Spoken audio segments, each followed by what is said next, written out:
this very important second edition of the Self-Reliance for Renewable Energy Manufacturing Conference and Exhibition. And CII truly has been a very, very strong torchbearer of India's vision to become a self-reliant and an economy that not only provides for the billion people in India, billion plus people in India for the industrial and economic base of India, but CII has been the voice of India worldwide. And I'm really delighted that they've organized this virtual conference and exhibition to showcase the huge potential that India offers in the renewable energy manufacturing space. Rahul Munjal has been one of the major players in the renewable energy sector since several years. And I'm sure his leadership of the CII Renewable Energy Council will help people really understand the huge potential that India has to offer.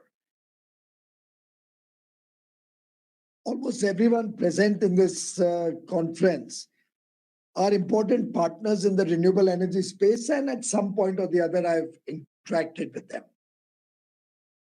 But I must share with you, Mr. Costa, that there's a saying in one of our Indian mythological texts called Atharveda, which says, and I quote, "Earth is my mother, and I am her child." In a sense, it only highlights the sacred connection that each Indian has with Mother Nature. It's just a very natural phenomena for us right from childhood to be connected to nature. Environmental care is not that the world wants us to do it. When we talk about climate change and taking care of the environment, it's not because at Paris in the COP21, we all agreed that we have to save the planet. We all took in some nationally determined contributions towards that goal of not allowing the temperature to go above 2 degrees. Not that it looks to happen the way the world is going, not that it looks to happen the way we are messing up with the environment every single day that passes. But everybody understands it's important. Everybody calls it the inconvenient truth, but very few are willing to take action to resolve that inconvenient truth. In fact, Prime Minister Modi, soon after Vice President Al Gore came out with his book, The Inconvenient Truth, within a few months of that, Prime Minister Modi came out with his version, calling it the convenient action. And that's what I'm going to share with the distinguished participants today about what India is doing and how we have evolved in our actionable agenda towards addressing this big challenge before the world. Our culture, our traditional practices, our way of living, it truly reflects this consciousness.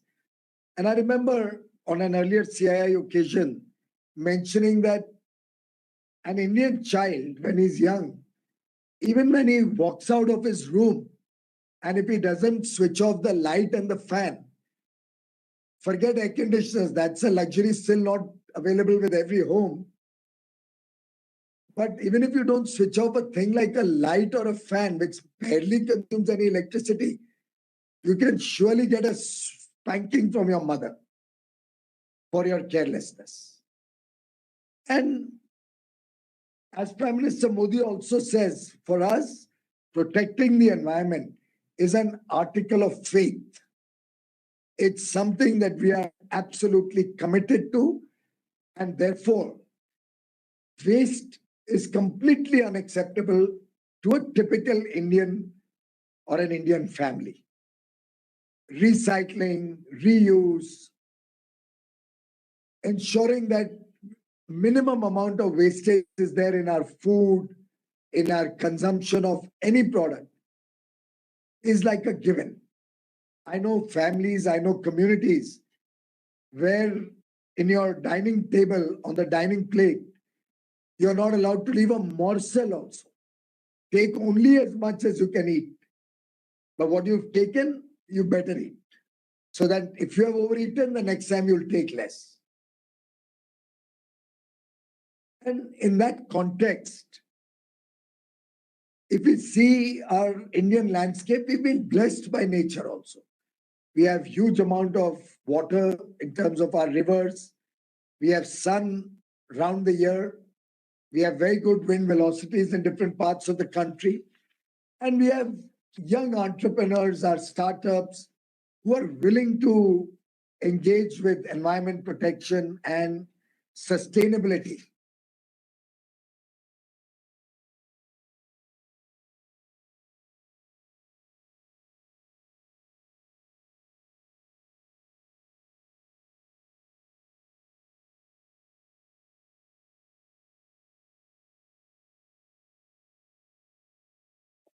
We can't hear you.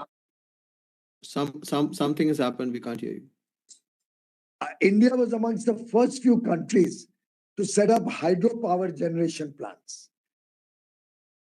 And very early on, maybe 60 years ago or 70 years ago, our first hydro plant, in fact, of 130 kilowatts, very small plant, was started in 1897, 125 years ago, by a very visionary entrepreneur at that point of time. It's a hill station in Darjeeling in West Bengal. We have had visionaries like Baba Sahib Ambedkar, a founding father of the Indian Constitution, the framer of the Indian Constitution, who laid the foundation of an all India policy with regards to developing hydro plants and electric power from water. He, in fact, set up the Damodar Valley Corporation, Hirakud, many hydro projects which came up under his leadership several decades ago. Because of the scale at which we made hydropower, very soon, India became a hub of hydropower equipment also. And we became self-sufficient and started making all that equipment in India. Subsequently, we started working on wind. Again, initially all the wind plants were imported, but looking at the rapid pace with which we developed our wind plants, very soon technologies were developed in India. And we finally make probably wind equipment for the rest of the world in India now. We have several very good companies making wind power equipment.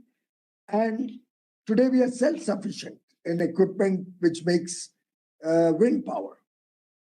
Because the volumes went up, justified manufacturing in India. Our third tryst with the renewable power sector was solar. And that's the biggest potential.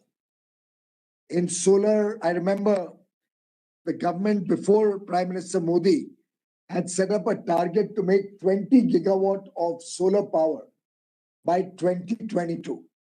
One of the first decisions I took under the guidance of Prime Minister Modi in 2014 was to up the ante from 20 gigawatt to 100 gigawatt by 2022. In fact, that's about the time our thinking moved from megawatts to gigawatts. And the idea was that how can we bring scale to India? I remember originally when we started wind power, solar power in India, our original target was 1 gigawatt.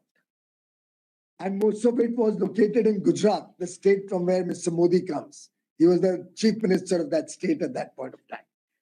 Power was extremely expensive. It was 7 times more expensive than today, 700% of what it is today.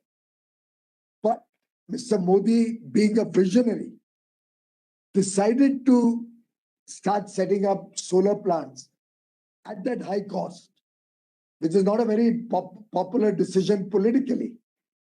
But recognizing the long-term requirement, we started setting up solar plants there. Most of it were imported, and started our foray into the solar power sector. That's about 2 decades ago. I still remember those high prices were a detriment to domestic manufacturing because the scale was so small, prices were so high, every entrepreneur could see that in the long run it's not sustainable. Yet a few people did foray into solar power equipment manufacturing. Sadly, most of them failed. Probably didn't assess the pricing right or the technology right. And almost all of them became defunct as we moved on. When Prime Minister Modi became he became Prime Minister in 2014, he realized that we'll have to increase the volume significantly enough to be able to drive down prices, also to bring scale to our domestic manufacturing, which will make it competitive and viable, and demonstrate to them that there's a big market for your produce in India. And therefore, we started bidding out projects in a very big way in the period 2014 to 2017. To the extent that you'll be happy to know, as do most of the other Indian participants on this conference, that we were able to drive down prices from, at that point of time in 2014, it was about 17, 18 US cents per kilowatt hour of energy. We were able to drive it down to 3 cents, three and a quarter cent per kilowatt hour of energy. At 3.5 cents per kilowatt hour, we are actually cheaper than carbon-based thermal power when we produce solar power in India. And because of the huge scale at which we bid out, we were able to get the world's best companies to come to India, invest in India. We were able to get very competitive pricing, and we had allowed imports. We didn't try to stall the imports. Our logic being that if we were to create a burden or come in the midst of imports, you would never be able to drive down prices. And if we didn't drive down prices, the demand would not come in. The distribution companies would not afford very expensive power. The moment it became 3.5 cents, we were able to start selling that power to the distribution companies comfortably. And we were able to show to the domestic manufacturers that should you produce in India, there's a large market waiting for you out there. And then it was a question of bridging a little bit of the gap between cheaper imports and a slightly higher cost of manufacturing in India. So we still are a little bit import dependent on some of our products. So really, in a sense, it is because we wet our feet in the water initially, even though we probably got a little bit hurt, we learned how to swim very quickly thereafter. And that's what the Indian solar energy story is all about.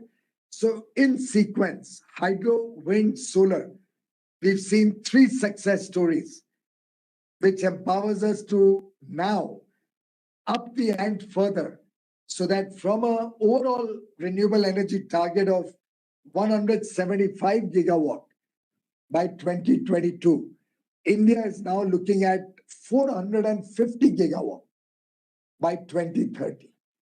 And that's probably the world's fastest and largest ramp up of clean energy that is currently underway. Of course, you lose out sometimes. In between, we attempted geothermal also, but we didn't succeed. Geothermal didn't turn out to be either technologically viable or financially viable. We dropped that idea. So we've not even been dogmatic about our renewable energy story. irrespective whether import or domestic. Our idea is to make India conscious of its electricity needs being met in a more sustainable fashion and balancing the cost of electricity in such a manner that our developmental goals do not get affected. In fact, we are now embarking on the next stage where we are looking at focusing on electric vehicles in a big way. Because we do believe that diesel or petrol, crude oil, is another very big drain on our Indian foreign exchange because we are largely import dependent. And secondly, it's time that we looked at pollution from the automobile sector also very seriously. Brazil is a role model in some sense for us as we are expanding our ethanol production.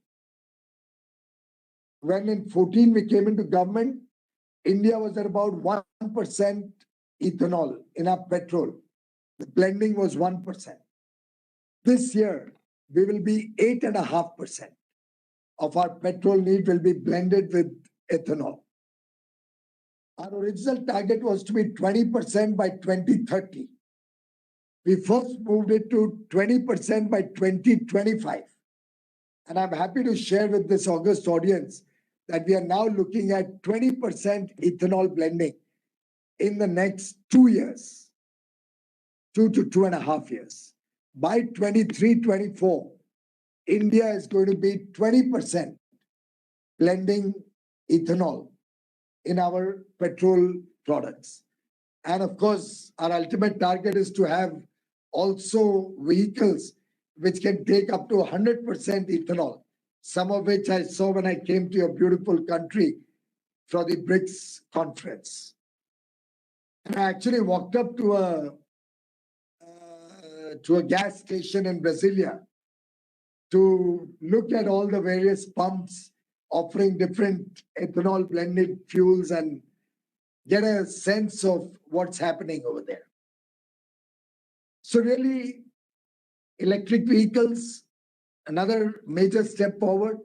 We believe battery technologies are going to be very important for our sustainability mission and for renewable energy to progress more. Because of the intermittent nature of renewable energy, we need adequate storage. So we are investing heavily on batteries now. Similarly, we are looking at how we can make these batteries in these electric vehicles create a natural hedge or a natural storage capacity for the nation to balance our grid requirements.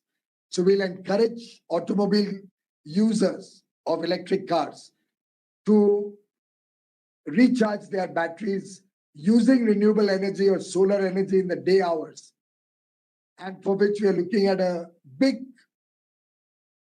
rollout of charging stations across gas stations all across the country.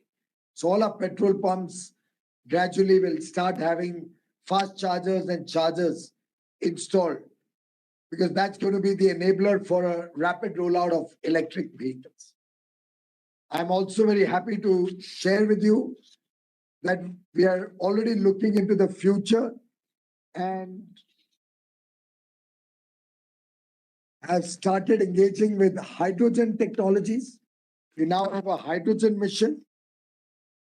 And the Prime Minister has often articulated his vision to promote hydrogen.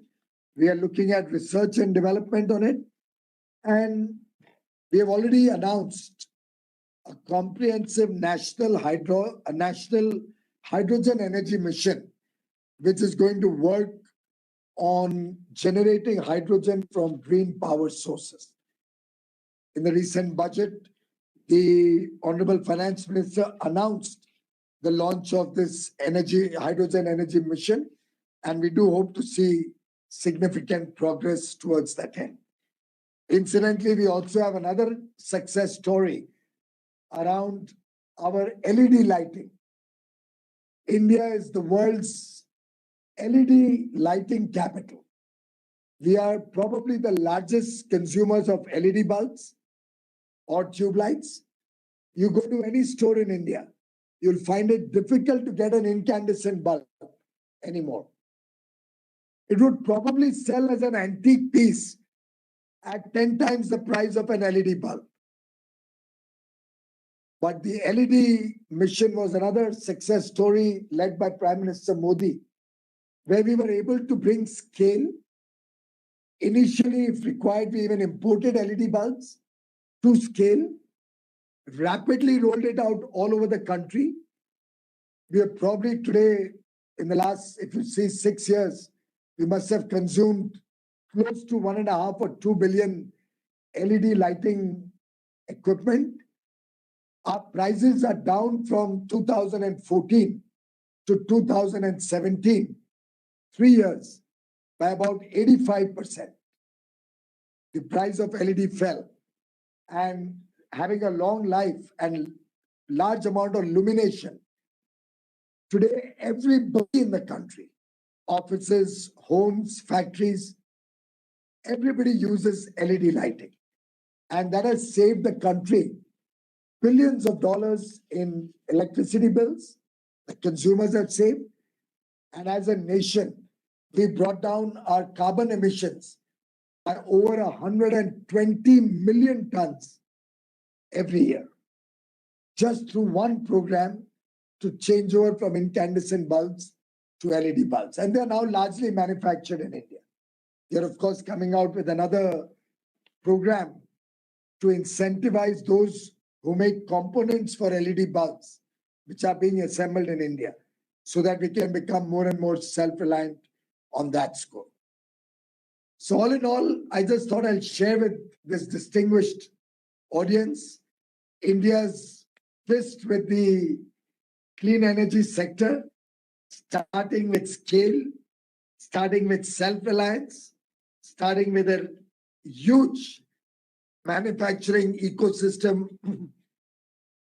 that is already functional in some sectors, that will grow in other sectors soon.